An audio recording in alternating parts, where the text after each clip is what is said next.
Causal cohomology. So let me just briefly recall the setup.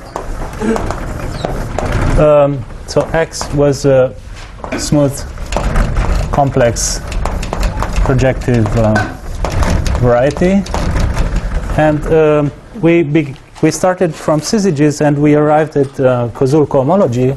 So L was an element in the Picard group of X, and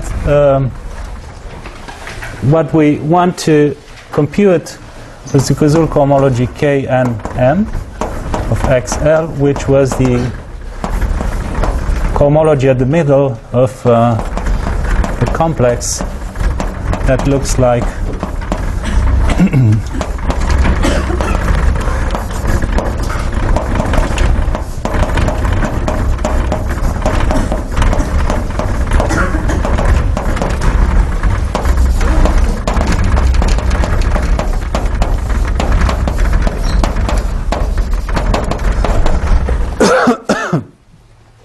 And in the first part of the talk, I will I will present a new way. Well, it's not that new. Sorry, this is 2. Due to Vazin.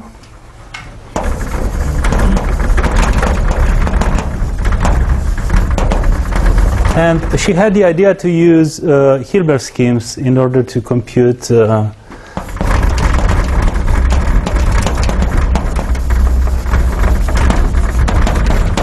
causal cohomology. And in order to do so, she had to do 2 things. So first of all, sorry, to interpret, you see that this causal cohomology, these causal maps are constructed from wedge products. It's basically they're objects in multilinear algebra. So the first thing to do was to reinterpret the wedge products of a space of sections in terms of Hilbert schemes, and then the second step would be to interpret the causal differentials. So these are the 2 tasks.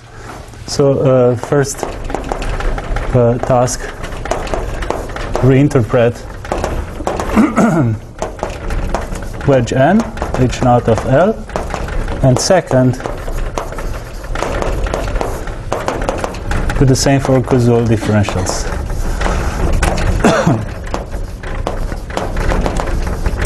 At the end of the day, we will have a very neat description of these causal cohomology groups as co-kernels of restriction maps between spaces of sections in some line bundles, some appropriate line bundles. So for this for the first task, let me begin by something very stupid. So let's consider n equals 1, which is very silly. But let's try to analyze this case. So what does how is a section in a line bundle determined? So a section is determined. So sigma in H0 of L is completely determined.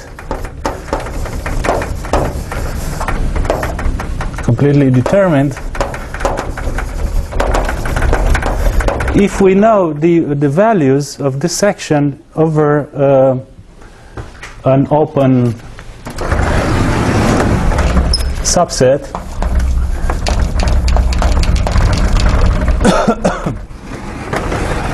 So this is completely determined by the collection sigma of X, where X runs over an open, non-empty open subset of X. So sigma of X is in L restricted to X, which is just C.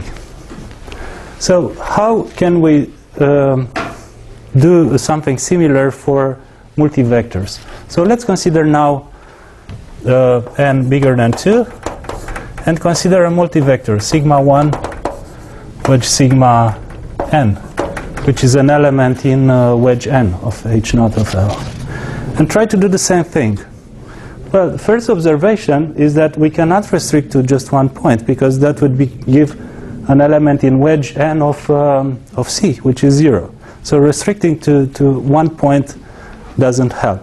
So we have to restrict to more points. So for that, we have to take elements, C, a subscheme in X. And how many points do we need? So if we take less points than n, this is now it's now no good, because again that will give something in wedge lower than so it will give 0. If the length is bigger than n, then the dimension is too big. So the bottom line is that we need precisely n points. So it would be a good idea to consider psi a subscheme of length n. And for some reasons, which I hope it will become clear in a few moments, we restrict to curvilinear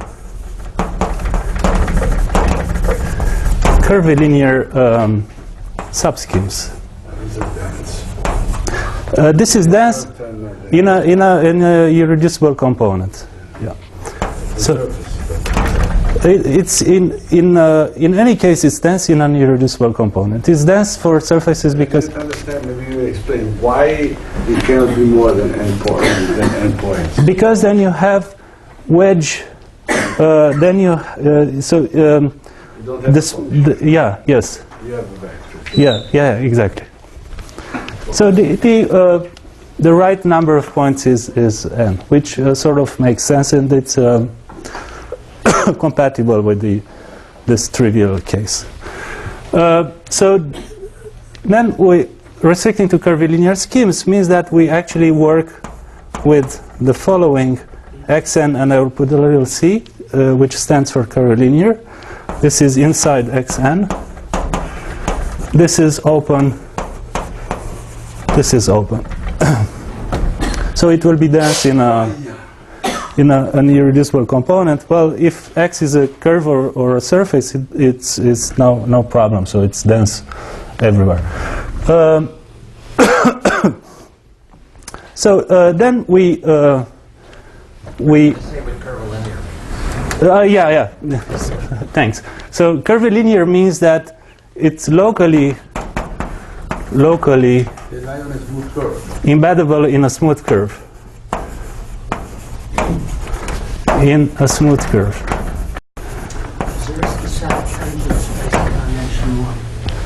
Yeah. Yes. Yeah. So the Zariski tangent space can be, in particular, curvilinear subschemes are smooth points in the Hilbert scheme. So this is actually smooth because we can write down the tangent space.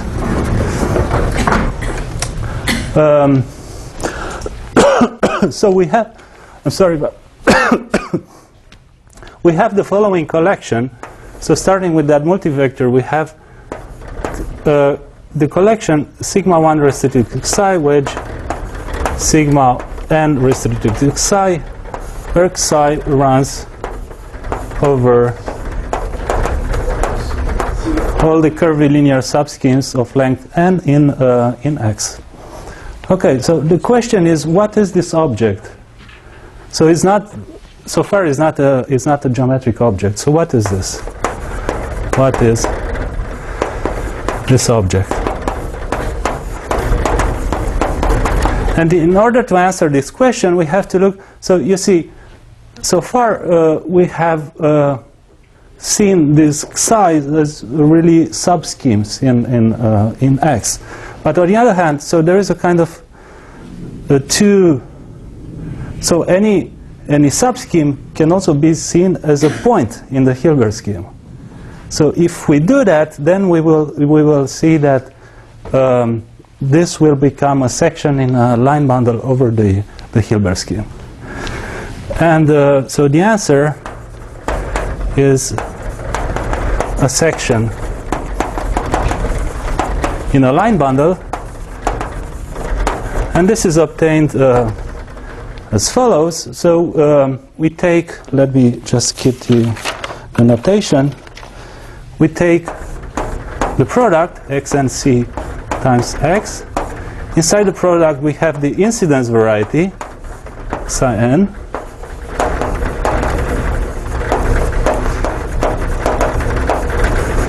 and it comes with two projections. So the one is pi n over x and c, and the other one is pi over x. And now we do what we usually do in algebraic geometry. We have our line bundle here, we pull it back and push it forward. So this is finite. This is a finite map, is n to 1. So we obtain a rank n vector bundle on x and c, which is so this is the notation of Voisin, Ln. This is by definition pi n lower star pi upper star of L. If you do that on the product, then we will get a trivial bundle here, so it's less interesting. So we have to restrict to to the incidence variety. So this is a rank n, and what is the fiber? So a fiber over a psi, which is a point in the Hilbert scheme, is nothing but L restricted to psi, where this time psi is seen as a subscheme of x.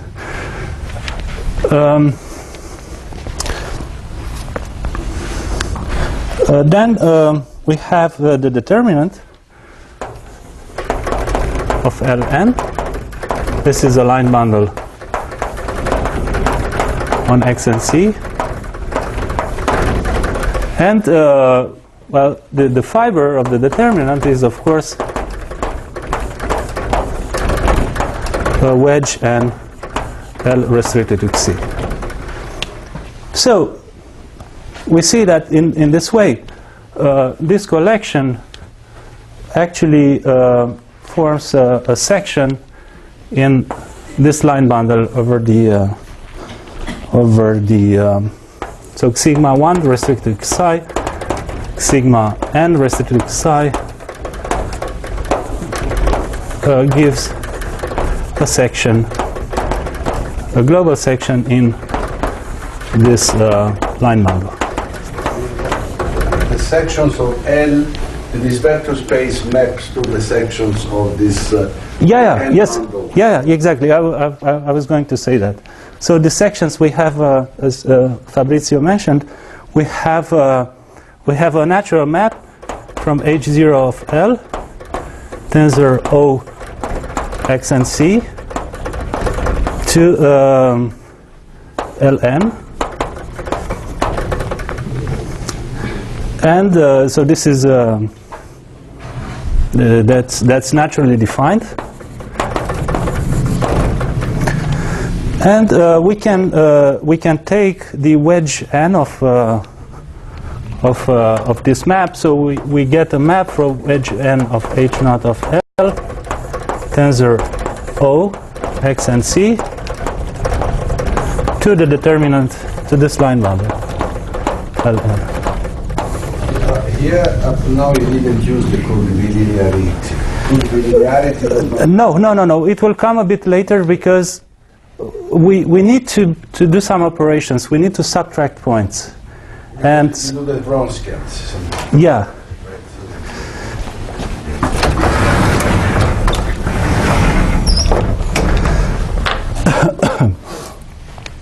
So at some point we will use curvilinearity when it comes to causal differentials. This is the point where we use it, because we will see that there is, in this viewpoint, this causal complex can be seen actually at the Hilbert scheme level. So we need to level. So we need to add and subtract points, and for this we need curvilinearity, because otherwise it doesn't make sense in high dimension.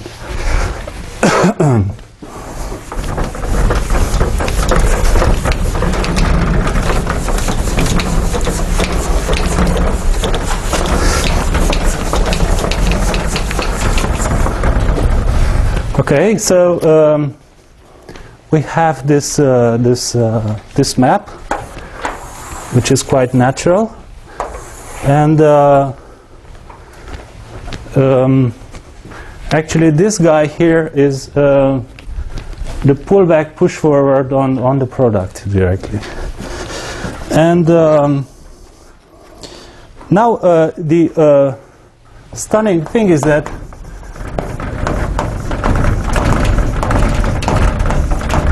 that was also observed by Ellingsrud, Götze, and Lane.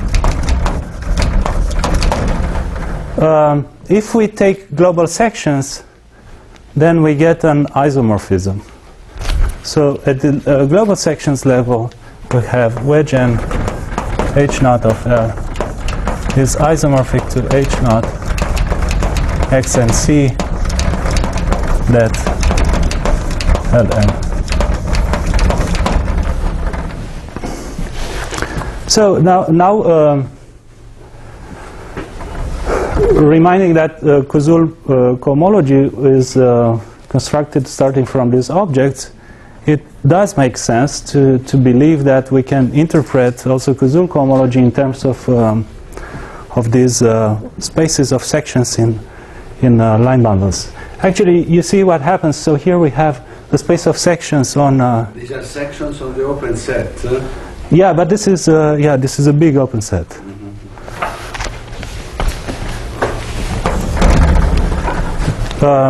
So somehow we transfer this difficulty of dealing with multivectors in sections in a line bundle on a variety which we like, in sections in a line bundle. So line bundle is much simpler than this one, but the geometry of this object is slightly more complicated than the object. So we transfer the difficulty into the geometry of the Hilbert scheme of points. Okay, and now the second task was to interpret causal differentials, and for this we need curvilinear. And first, let's note that there is a birational morphism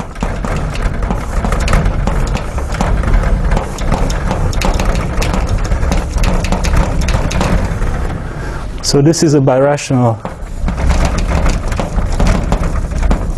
morphism, and it's an isomorphism outside psi n. So this map is this tau maps a pair xi and x with x in the support of xi to xi minus x. And now it makes sense because we can subtract once we have a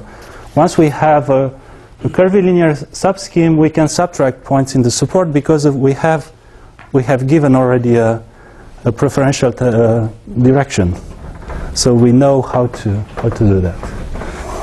So this is an isomorphism. This is a morphism. Yeah, this is a morphism. Otherwise, it's not a morphism if we don't take. Yeah, so it's actually a blow up of psi n. Outside psi n is an isomorphism, and over psi n, to go back we have to add points, and to be able to add points we have to specify a direction. So this is this. So it's just a blow up of. No, if you've already yes. a curvilinear subscheme of length 2, and you take a point belonging to it. Yes, but. You must give the infinitesimal extension. Okay. Yeah.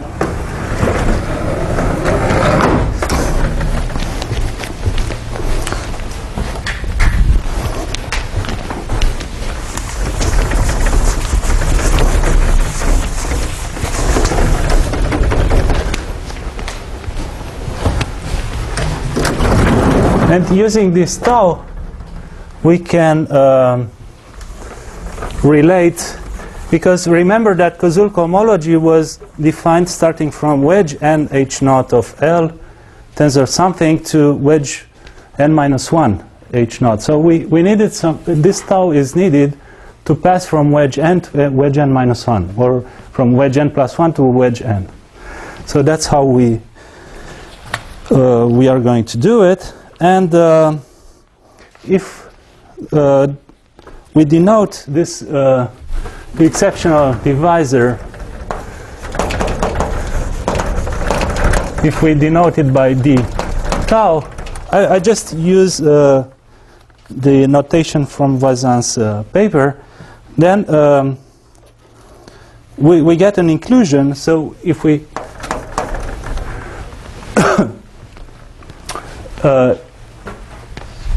Ln plus 1 is defined here just by taking pull back, push forward. If we pull it back now, after taking determinant,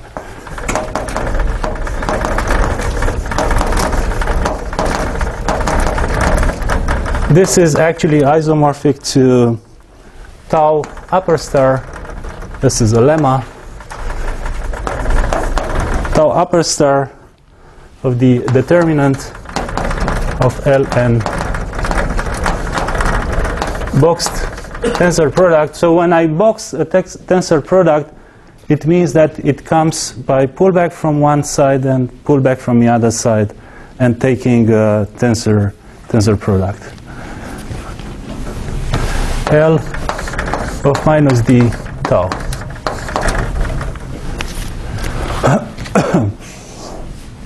So this lemma is actually, so the proof is that we have at the level of Ln already we have an elementary modification of this bundle without a determinant by this bundle without a determinant, and the co-kernel is supported on d tau. So the proof is by elementary comparing by elementary modifications. So there exists a morphism from the first to the second. Yeah, there is a yes. Except that here you have to take direct sum instead of tensor product. Yeah, there is a morphism from the first to the second. Morphism from n plus 1 to the direct sum. Yeah. So maybe I just write it down. Yeah, exactly. Yes. Then you take determinant and the this map degenerates over the tau. So the moral is that pi n plus 1 upper star of the determinant of L n plus 1 is inside tau upper star that Ln tensor L.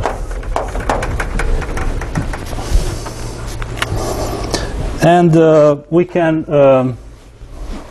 now we can pull back powers of L from the second factor, and we obtain the following inclusion. So pi n plus 1 upper star of that L n plus 1 L m minus 1 is inside the tau upper star that Ln times Lm.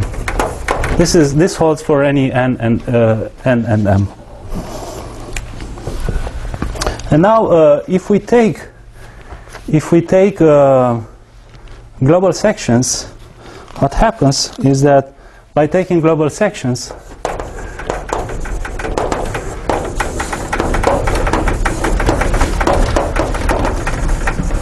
we obtain the following conclusions.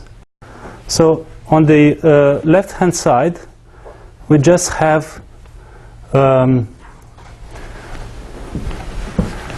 wedge n plus 1.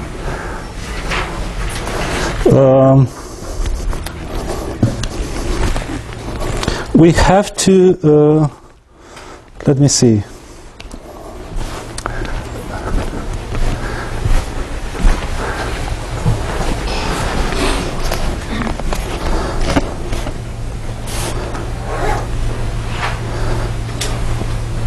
We actually, so I made a slight mistake. I think we have to pull back on the product and not on sigma n.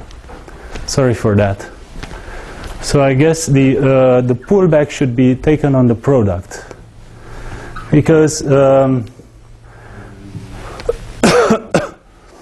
you want to rank and bundle, you must take the incidence.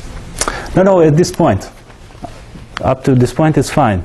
When I write down this in the lemma, so the pullback should be taken on yeah. Otherwise, they don't lie on the same space. So this is as written. This is on psi n plus 1, and this is on. So they should. Oh no, they are on the same stage. Sorry, yeah, okay, sorry, yeah, I got confused. Yeah, no, so it's fine. So if we take global sections, what happens is that we get a map. So we get a sorry, up to the lemma is fine, but below you are taking the exterior product, and that's not, that is on Cn. Yeah, we have to restrict. Yes, yeah. The notation is not so clear. Yeah, so we have to restrict over Xi. What you mean? That's not an exterior tensor product, but yeah, it's a tensor product and with it pulled back by the second projection. Yeah, yes, yeah. So it's a little bit sloppy the notation. I think it's correct. Yeah, maybe I should. Yeah, we actually have. Exactly. It's much better this way. Yeah. Now it's correct. Okay, thank you. So now, if we take global sections, we get a sequence of maps and inclusions.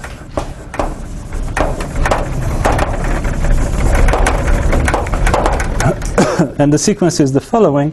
So remember that we started from wedge n plus 1 h naught of L, tensor h naught Lm minus 1, and this is isomorphic to, we have seen, h naught over x n plus 1 c times x, and this is now, it is a boxed that Ln plus 1.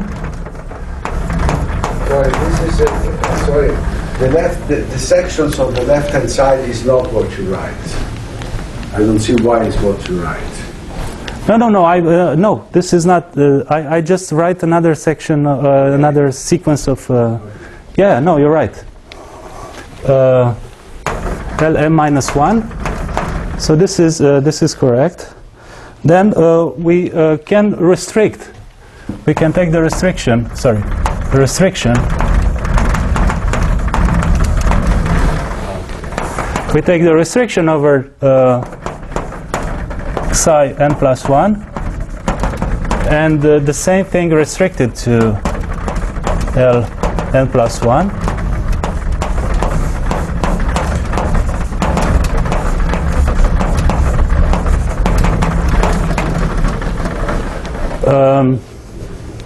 So this is the restriction. And this is isomorphic to, after that formula, now I use this formula. This is isomorphic to h naught of Xi n plus 1 and this is tau upper star that ln boxed lm, and if I'm not wrong, this is minus d tau. Sorry, if you have an inclusion, it's hard to, or because it's exceptional device. Yeah, no, I just use this lemma and twist by the powers of by lm minus 1. That comes from. Okay, there is a minus d tau. Yeah, that's why there's a minus d tau. It's straight from this lemma. And now this is included in the same thing without d tau. So this is h naught c n plus 1 tau upper star that ln boxed lm. And this is isomorphic too, since tau is birational. This is isomorphic to n c times x that ln boxed lm, which, coming again to the initial interpretation of the wedge product, this is wedge n of h naught of L tensor h naught of Lm.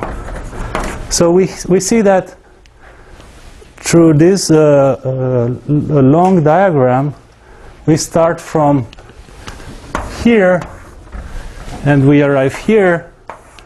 These are the factors of a Causal differential. This is the source and the target of Causal differential, and that's actually the second lemma of the second theorem of Voisin, is that it is actually the Causal differential.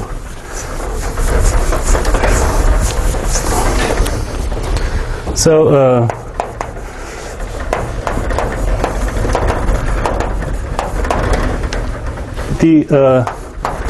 the map above, so there are 2 points. The map above is the Causal differential,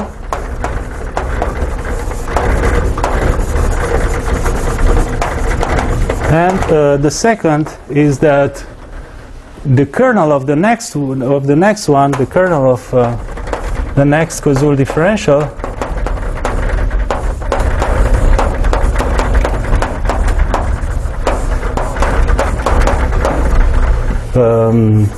wedge n minus 1 h naught of L tensor h naught Lm plus 1. This is isomorphic to this guy here. So in other words,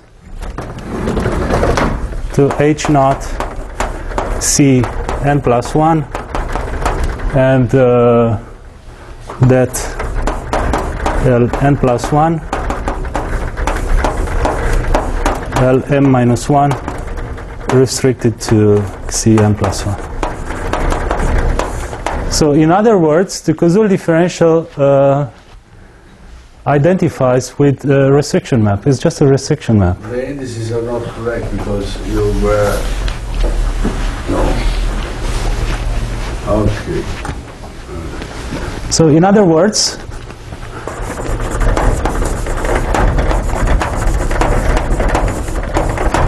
K and M of X and L is just the co-kernel of the restriction map from H naught X n plus 1 C times X. So there is a shift here in indices. That L n plus 1 boxed L m minus 1 to the same thing, but over the incidence variety.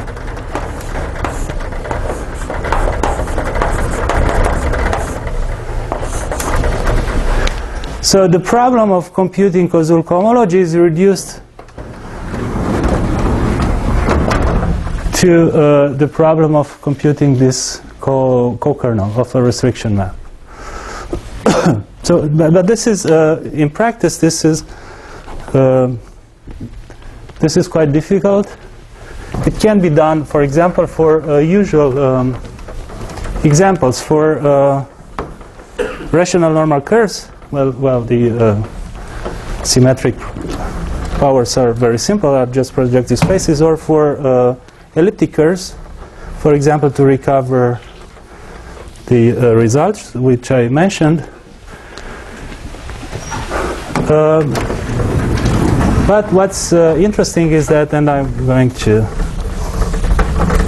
now to pass to the third part of my lectures. This applies. So this applies to canonical curves.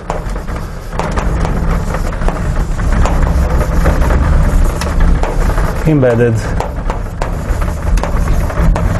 in K3 surfaces.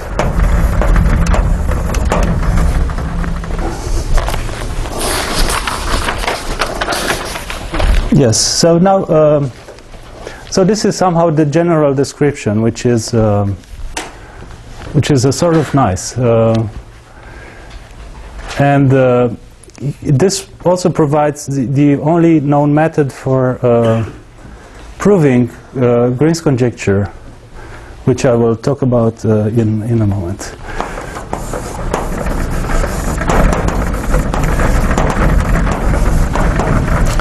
So, but before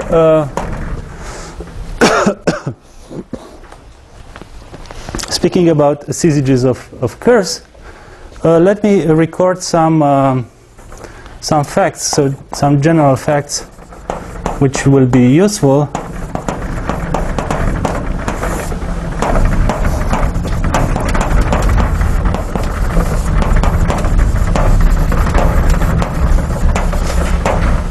So one fact is, semi-continuity. So if we assume that we have a family of polarized varieties with all the hi's constant in a family,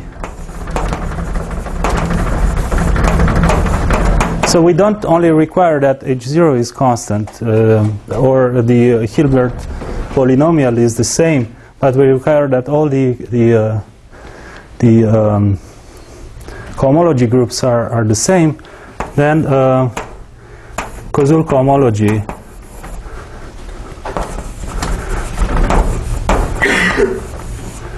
is upper semi-continuous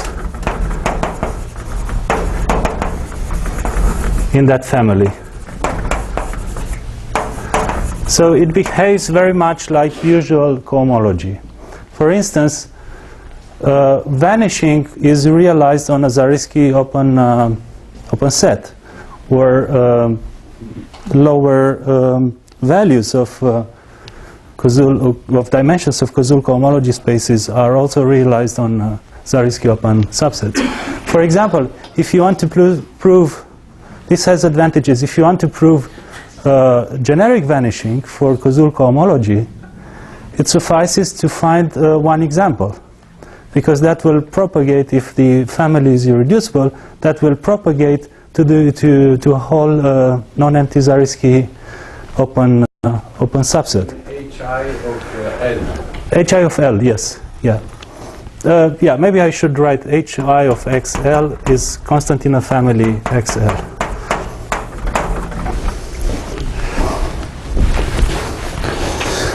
So this is one fact which we will use. Another fact is that if we have kp1 of xl is 0, then kp'1 of xl is 0 for any p prime bigger than p, this is better seen with help of Syzygies. So going back to the Betti table, the KP1 represented the linear strand in the resolution of the ring of sections.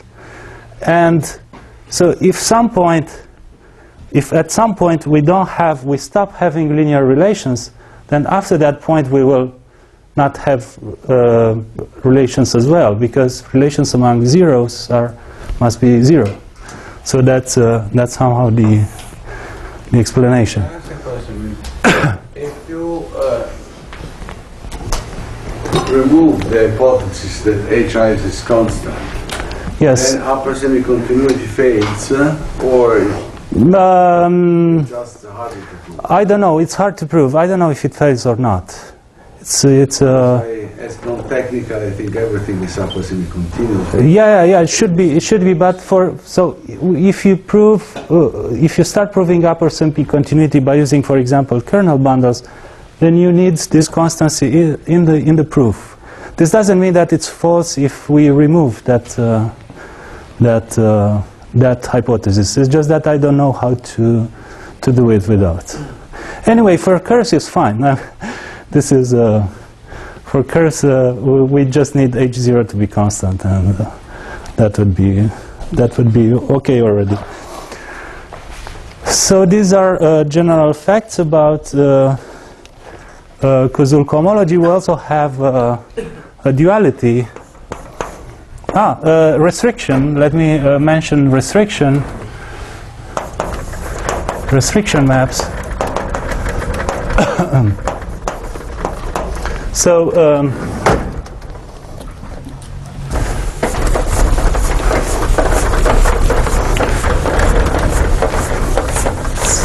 there is something too. There is.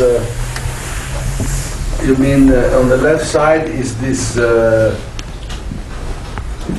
Is a different P. yeah, it's a different P. But the way you wrote it is the same. No, this is P prime. Or I should write N. N and N. Because you wrote, oh, that's an old one P, I see. Okay. Yeah. So if we look at the strand, if it vanishes here at some point, then all the others will be zero. So restriction maps, if H1 of LQ is zero for all Q at least zero, then KPQ of XL is isomorphic to KPQ of Y, L restricted to Y, for any Y in L connected. So when we take a hyperplane section and we assume this vanishing, then Causal cohomology is the same. In other words, in this linear system, all the Causal cohomology is constant when we move this element in the linear system, because it comes from the bigger variety. So this applies, for example, very nicely to K3 surfaces to get constancy of Causal cohomology in linear system, constancy of Causal cohomology of canonical curves in a linear system on a K3 surface. So another fact is duality, and this is better explained on curves. So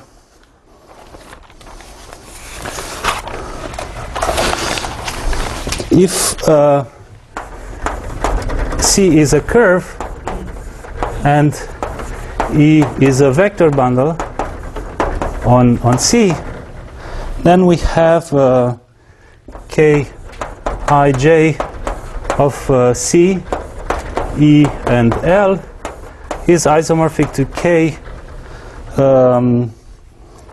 H naught of L minus 2 minus I 2 minus J, and this is C E dual tensor KC and L. I should put a dual somewhere, but well, it's not that important.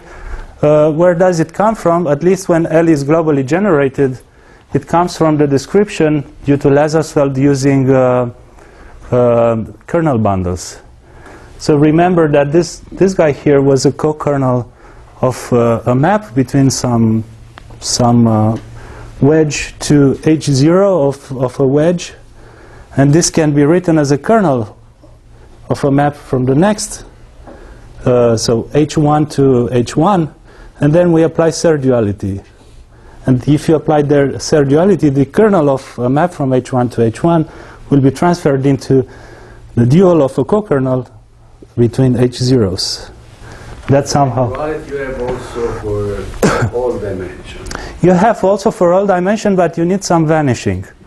Because you need, again, in this description, you need to pass from one step to another. So H1 to pass to H2, and H2 to H3, and at the end to apply again Serre duality.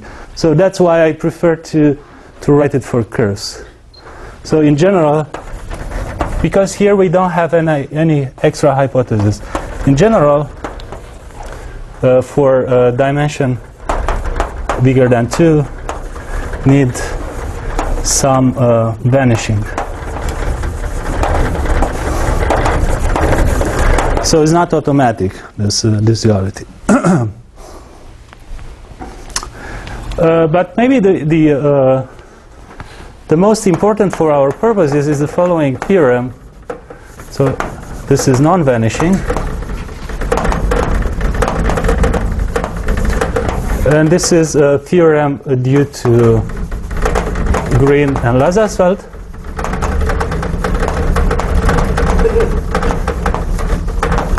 In 84.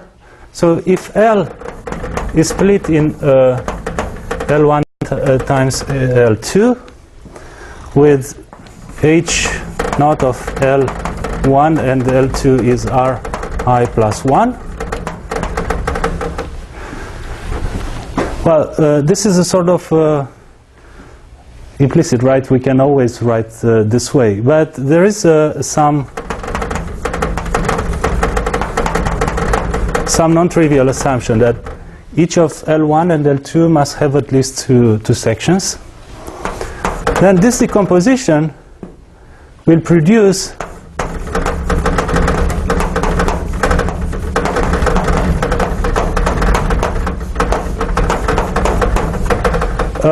non-zero Causal cohomology classes in this space. And there are many ways now. There are several proofs. So the original proof was very elementary. Rank 1 quadrix, right? Yes, yeah, rank 4 quadrix, because it's this decomposition. So one generic matrices. That's probably the best way to do it nowadays. There's also some approach with vector bundles, but it amounts to the same to the same thing, basically. However, let me just, if we analyze this this non-vanishing, so that would mean that, in a sense, non-trivial geometry, because that's a statement on the geometry of X. So non-trivial geometry of X yields to non-trivial Causal cohomology classes. That's somehow the philosophy behind the. And this is best seen if we go to curves. So the curve case.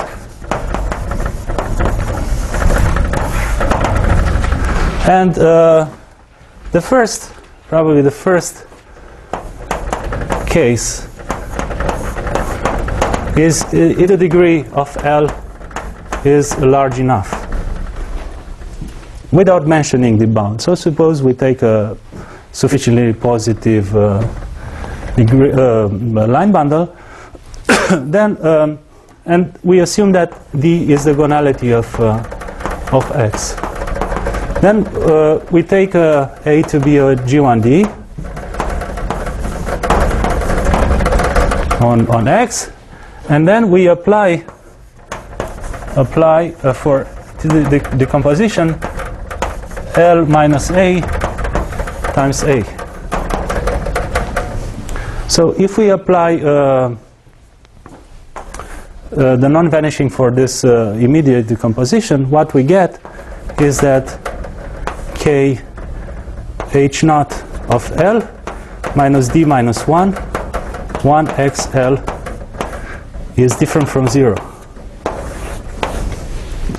And in the 80s, it was conjectured by Green and Lazarsfeld that this is optimal. But I'm very happy to say that this is now a theorem, which is due to Ein and Lazarsfeld. It will probably be made public very soon, that this is optimal.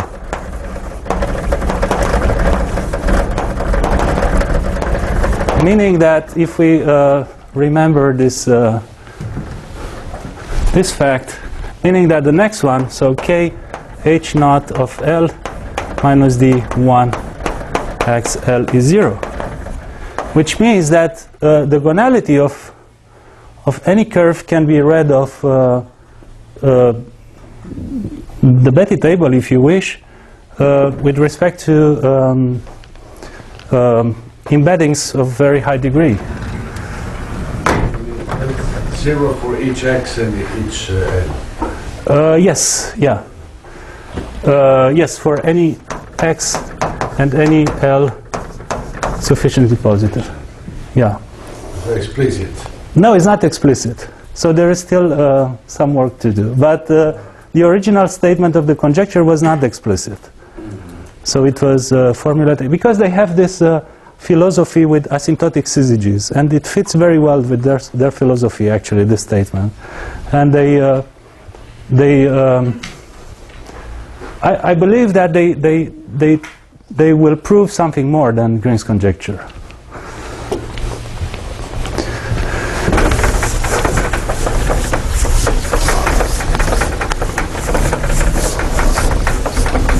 Anyway, their proof uses Voisin's description in terms, so they reduce everything to symmetric products of curves, and they prove there.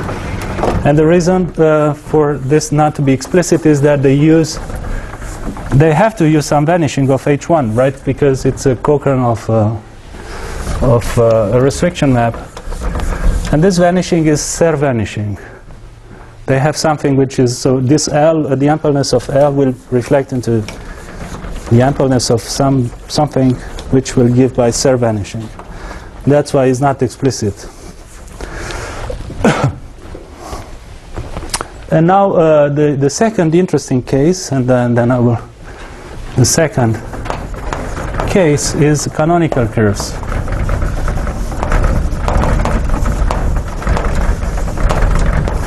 So if we apply the Green-Lazarsfeld non-vanishing for L equals K,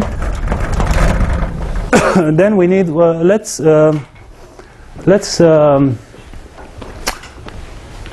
see what kind of conditions do we need. So we need two bundles. One would be the residual, but we need essentially a bundle, a line bundle A with H0 of A and H1 of A, at least two. So this kind of A is said to contribute to the Clifford index. So those line bundles which are good for defining the Clifford index are also good for applying the Green-Lazarsfeld non-vanishing theorem. And so let me recall that the Clifford index of such a bundle is the degree minus 2 H naught plus 2 This is greater than or equal to 0 by Clifford's theorem. And the Clifford index of x, I think C, I switched to C. This is the minimum of all the Clifford indices of bundles contributing to the Clifford index. So if we apply Green-Lazarsfeld non-vanishing, what we get is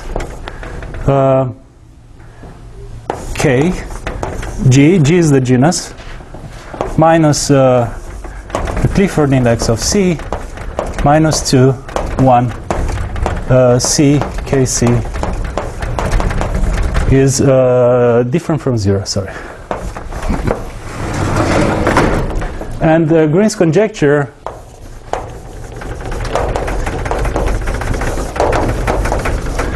is that this is optimal, meaning that K, G minus Cliff of C minus 1, 1, C, KC is 0.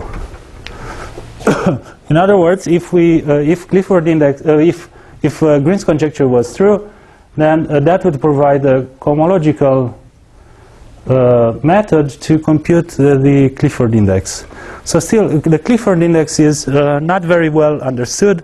So we know that the Clifford index is related to the gonality by gonality minus 3 bounds from below. The Clifford index is bounded by gonality minus 2. So these most curves will satisfy this property. These curves tend to be very, very rare, with Clifford equals the gonality minus 3, and there is a conjectural behavior of these curves. So let me just mention, and then I will stop, that so Clifford is 0 if and only if this is hyper-elliptic, is 1 if and only if is trigonal or plane quintic. So plane quintic is in genus 4 times 3 over 2, 6. So this is genus 6. So Clifford 2 if and only if it's fourgonal or plane sextic. This is in genus 5, 10.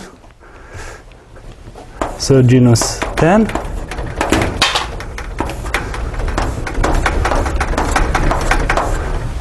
And then Clifford 3.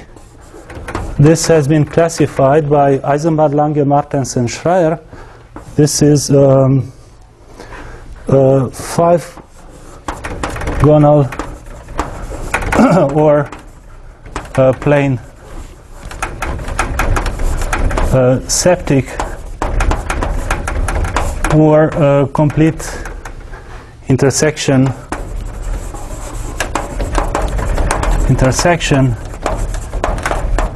of type 3-3 in P3.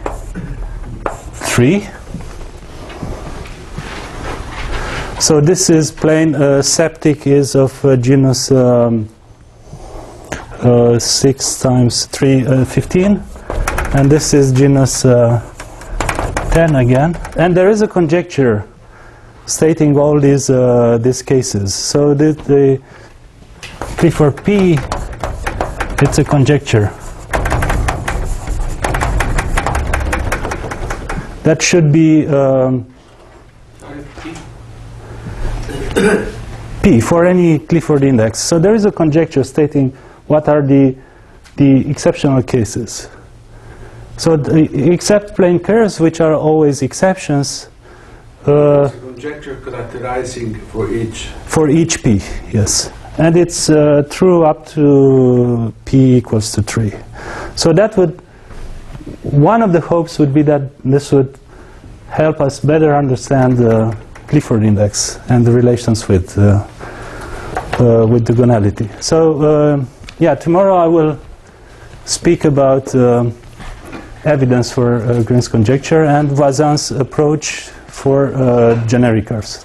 Thank you very much. Not tomorrow, the day after tomorrow.